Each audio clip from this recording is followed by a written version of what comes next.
कितने अपराध हुए, आपके अंदर कितने विचार भटक रहे हैं, आपका मन नहीं एकाग्र हो रहा, उस पर ज्यादा सोचने की जरूरत नहीं। केवल सत्य पथ पर एक बार चल पड़ो। टूटे फूटे शब्दों में जितना जो बन सके नित्य प्रति कुछ ना कुछ समय अपनी माता आदि सज्जनी जगदम्बा की आराधना के लिए देना प्रारंभ कर दो। फिर देखो तुम्हारा जीवन कैसे नहीं बदलता। अपने जीवन को इतना बदल डालो कि आपकी आने वाली संतानों में आपकी चेतना का प्रवाह हो। आप समाज में देखते हो, हमारी वंश परंपरा में हमारा बहुत बड़ा प्रभाव पड़ता है। यह प्रकृति की एक व्यवस्था है। प्रकृति ने केवल आपके साथ ही सामर्थ्य नहीं दी, यह सामर्थ्य दी है कि अगर तुम चाहो तो अपनी संतानों को भी वह ऊर्जा प्रदान कर सकते हो।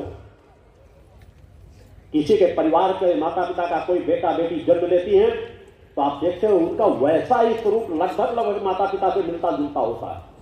चाल ढाल, बोली, भाषा, उनके चलने का ढंग, उनके बोलने का ढंग, उनकी रूपरेखा, शरीर का नख से सिर तक पैर तक सब काफी कुछ मिलता जुलता। कि आप अगर किसी के घर में किसी से माता पिता से जिनके आप परसों को मिलने जाओगे, दरवाजे पर उनके बेटे बेटी को देख लोगे तो चेहरा देख करके कहो कि हाँ ये शायद इन्हीं के पुत्र पुत्रियां होंगी।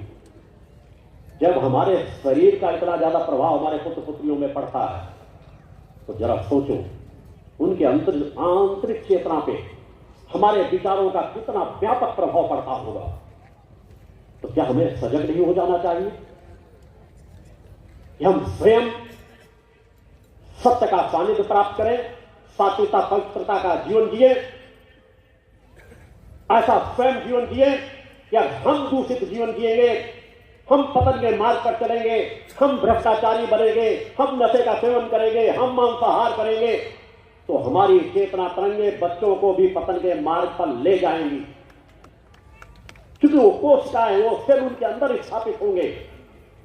तो अगर अपने बेटे बेटियों का कल्याण चाहते हो तो अपने जीवन को बदल डालो।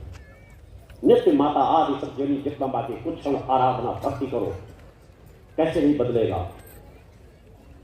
आपका जीवन बदलेगा, आपके बच्चों का जीवन बदलेगा, धीरे धीरे परिवर्तन आएगा। उसी परिवर्तन के चक्र को चलाने में आया हूं। नित्य मेरी एकांत की साधनाएं, 9 साल की उम्र से चल रही अब तक की साधनाएं, अनेकों अखंड साधनाएं, नित्य प्रति का तप किसी दूसरे के लिए नहीं है, स्वयं के लिए नहीं है। मेरे जीवन के एक एक पल को, एक एक पल की साधना समाज कल्याण को समर्पित की है। उनका प्रवाह है कि समाज में एक परिवर्तन आ रहा है। हमें उस दिशा में कार्य करने की जरूरत है। माता आदि शक्ति जगत जननी जगदम्बा हर पल हमारी सहायता कर रही है। क्योंकि सत्य का युग है, मां का युग है। मां हमारी सहायता करने के लिए लालायित है। बस हमें मुख मोड़ करके मां की ओर खड़े होना है। हमारे अंदर की जो सही पात्रता है, उस सही पात्रता को जगा करके मां के सामने सम्मुख की ओर खड़े होना है। मां हमारी आत्मा में सभी शक्तियां भर करके रखी हुई हैं। उन सभी शक्तियों को माता आदि सज्जनी जगदम्बा की भक्ति से ही जगाया जा सकता है। अतः अपनी साधना में मन को एकाग्र करो।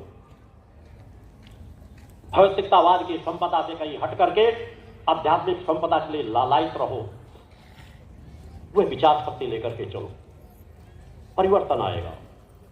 आज भक्ति मानव कल्याण संगठन देश स्तर पर कार्य कर रहा है। मैं अपने संगठन के लोगों से हर पल अपेक्षा रखता हूं, ये जो जीवन का सौभाग्य मिला है इसे और संवारो, स्वयं के जीवन में परिवर्तन लाओ और अपनी पूरी क्षमता लगा दो समाज के जीवनों में परिवर्तन डालने के लिए। कोई दूसरा करे ना करे, हमें स्वयं करना है। और जब हम स्वयं वह कार्य करने के लिए आगे बढ़ पड़ेंगे तो माता आदि शक्ति जगत जगदम्बा हमारी स्वयं सहायता करती रहेंगी। हम एक से अनेकों में बदलते चले जाएंगे।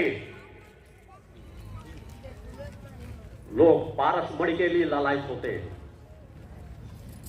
कि पारसमणि मिल जाए तो मैं लोहे को सोना बना दूं। अरे परम सत्ता ने तो पारसमणि से हजारों करोड़ों गुना ज्यादा ताकतवर मणि आत्मा के रूप में आपके अंदर स्थापित कर रखी है। और मैं तुम्हारी उसी पारसमणि को, आत्मा की मणि को जगाने के लिए आया हूं। और इसी का परिणाम है कि पारसमणि केवल लोहे को सोने में बदल सकती है, मगर तुम में वो सामर्थ्य है। पारसमणि अपने समान लोहे को नहीं बना सकती, मगर तुम में वो ताकत है कि तुम जिसे चाहो अपने समान बना सकते हो। बोल गुरुदेव भगवान की जय। जो तुम्हारे संपर्क में आएगा, जो तुम्हारे सानिध्य में आएगा, वो तुम्हारे समान ही बनता चला जाएगा। बस कार्य करने की जरूरत है।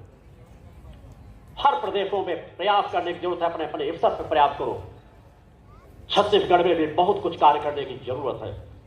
यहाँ के लोग परिश्रमी हैं, सहज हैं, सरल हैं, आस्था विश्वास रखने वाले लोग हैं। इनकी आस्था विश्वास को कोई छल ना सके, कोई ठग ना सके। इनकी आस्था विश्वास के रक्षक बनो, इन्हें दिशा दो, इन्हें अवगुणों से मुक्त कराओ, पूरी क्षमता लगा दो घर घर में प्रवेश करके कि हम लोगों को नशे की ओर नहीं भटकने देंगे। इनके अंदर के सामर्थ्य बनाएंगे, बढ़ाएंगे। इनको इनके बच्चों को अच्छी शिक्षा के लिए प्रेरित करेंगे, अच्छे संस्कार के लिए प्रेरित करेंगे और इन्हें सामर्थ्यवान बनाएंगे। सब कुछ धीरे धीरे बदलता चला जाएगा। पूरी क्षमता लगा दो। जगह ही नहीं, कहीं पर जगह हो। मेरा चिंतन हर प्रदेशों की ओर रहता है, उसी तरह छत्तीसगढ़ के लिए ज्यादा विशेष चिंतन रहता है, क्योंकि यहाँ और विशेष कार्य करने की जरूरत है। यहाँ सब बहुत समाज रह रहा है जो प्रताड़ित है, कमजोर है, असमर्थ है, असहाय है, मेहनती है। उन्हें वह आश्रय नहीं मिल रहा। केवल मजदूरी तक ही समाज सीमित रह करके न रह जाए। उनके बच्चों को अच्छे संस्कार हम दे सकते हैं, उनको शिक्षा की ओर प्रेरित कर सकते हैं। वो नशे की गर्त में न जाने पाए। सरकारें कार्य करें या न करें, हमें कार्य करना है और सरकारों को सतत प्रयास करते रहना है। उनसे मिल करें, उन्हें ज्ञापन देकर, चिंतन देकर, विचार देकर के कि छत्तीसगढ़ को नशा मुक्त प्रदेश बनाएं। अपेक्षा करनी है, हम साथ देने के लिए तैयार हैं। अगर छत्तीसगढ़ को नशा मुक्त प्रदेश घोषित किया जाता है तो पूरा भक्ति मानव कल्याण संगठन साथ देने के लिए तैयार है, और नहीं किया जाएगा तो मेरी चेतावनी भी साथ है। कोई भी कितनी बड़ी ताकतवर सत्ताएं हो, एक न एक दिन वह आएगा। अगर वो प्रदेशों को, राष्ट्र को नशा मुक्त नहीं करेंगे तो यही जनता सत्ता से बहुत दूर फेंक देगी, क्योंकि समय बदल रहा है।